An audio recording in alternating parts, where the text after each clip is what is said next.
হুগলি জেলার প্রাক্তন সভাপতি তথা প্রাক্তন সাংসদ আকবর আলী খন্দকারের স্মরণে আজকে ভগবতীপুরে রক্তদান শিবির চলছে।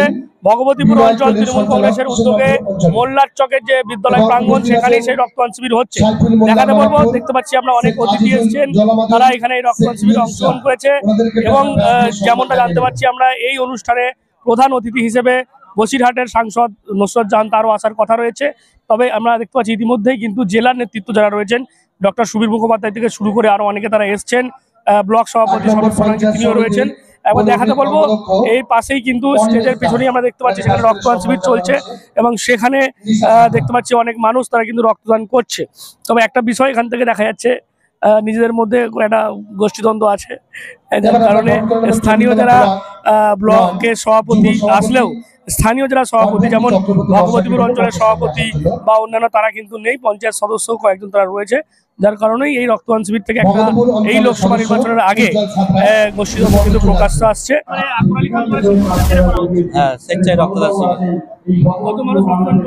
200 মানুষ রক্তদান করবে।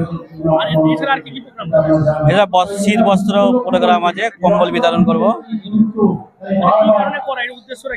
মানুষের সেবা করা, সমাজ সেবামূলক কাজ, মানুষ সেবা করা, সেই উদ্যোগ আমরা নিয়েছি।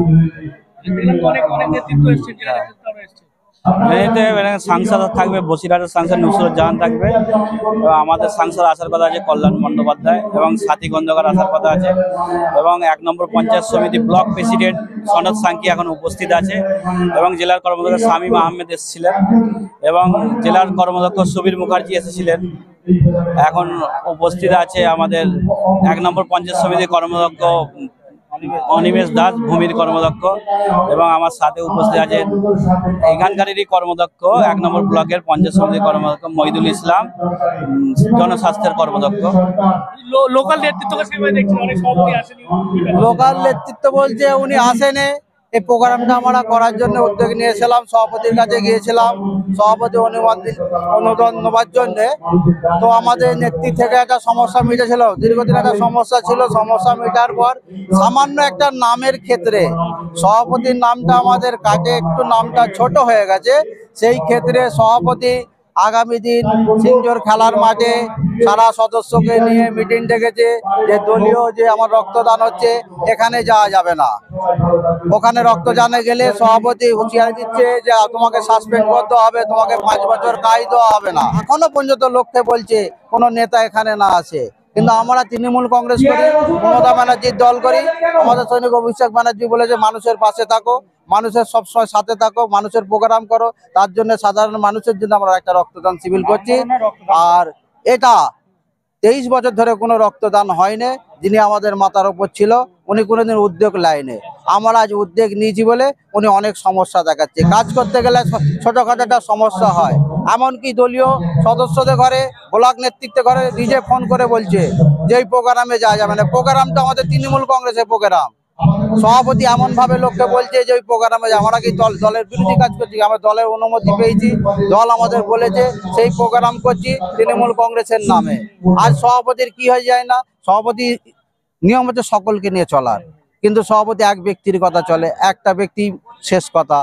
আমরা কিন্তু সবাই মিলে কাজ করি। গোষ্ঠীদ্বন্দ্ব 2011 পঞ্চায়েত পাওয়ার পর থেকে 2011 ক্ষমতায় আসার পর থেকে তৃণমূল নির্বিচারে সাধারণ মানুষকে শোষণ করে, যারা সিপিএমের সঙ্গে 34 বছর লড়াই করে তৃণমূল দলটা এনেছিল, আজকে তারা দলের কোনো জায়গা পায়নি। যারা আজকে তৃণমূল দলটা করছে, আজকে তারা তোলাবাজি, রাহাজানি ভগবতীপুরের মানুষ চেনে। মানুষ যদি ভোট করার সুযোগ পায় এদের মুখ্য জবাব দেবে, আর তারই প্রতিফলন আজকে আপনারা দেখতে পেলেন। এটা গোষ্ঠীদ্বন্দ্ব নয়, এটা হচ্ছে নিজেদের ভাগ বটারা নিয়ে ঝামেলা। আর একটা শুনলাম একটা নায়িকা এসেছিল, ওই যে নায়িকাটা এসেছিল ওই নায়িকাটা দীর্ঘদিন একটা ক্রিমিনাল কোর্টের কেসের জামিনে মুক্ত হয়ে আছে। সাধারণ মানুষের, গরিব মানুষ যারা প্রাপ্ত সরকারি কর্মচারী, তাদের প্রভিডেন্ট ফান্ডের টাকায় যে ফ্ল্যাট বিক্রি করেছিল আপনারা নিশ্চয়ই জানেন, সেই টাকার ও অংশীদারি। অতএব এখানে কোনো নায়িকা এনেও সুফল হবে না।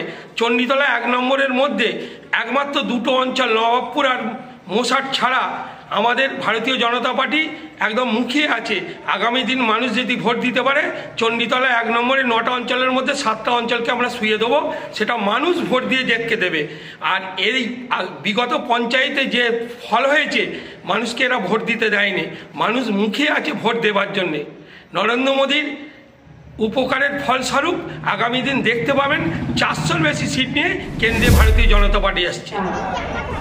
আমি একটা মুসলমান পাড়ার মেয়ে, আমাকে তুলে নিয়ে এসে এখানে মুখ্যমন্ত্রী আমার দায়িত্ব নিয়ে আমাকে দিল্লি পাঠিয়েছে, যাতে মানুষের কথা, মানুষের অসুবিধের বিষয় দিল্লিতে গিয়ে আমরা লড়াই করতে পারি।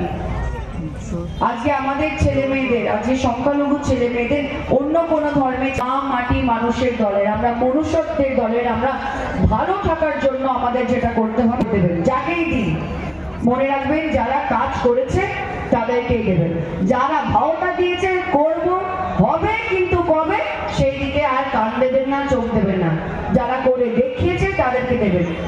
আজ লক্ষ্মীর ভান্ডার বলুন, যাই বলুন, যে কোনো প্রকল্পের নাম নেই, সবচেয়ে বেশি কিন্তু বাংলার মানুষ সেটাকে উপলব্ধি করতে পেরেছে। এভরিডে সংখ্যা বেড়েই যাচ্ছে, বেড়েই যাচ্ছে। আর আমাদের মাননীয় মুখ্যমন্ত্রী মমতা বন্দ্যোপাধ্যায় লড়াই করেই যাচ্ছে। তাই আমাদের দায়িত্বের মধ্যে পড়ে সেই লড়াইয়ে আমরা তার পাশে থাকবো, যাই হয়ে যাক। 2024-এ কে থাকবে? একটু জোরে বলো তো। খেলা হবে। এক মানুষ অন্য মানুষের ভালো করছে, এটা থেকে ভালো এবং বড় এবং উদার কাজ হয় না। তাই অসংখ্য ধন্যবাদ আজকে আমাকে এখানে আমন্ত্রণ করার জন্য। উচ্ছ্বাসটা মনে রাখবেন, ভালো কাজের হয় আমাদের।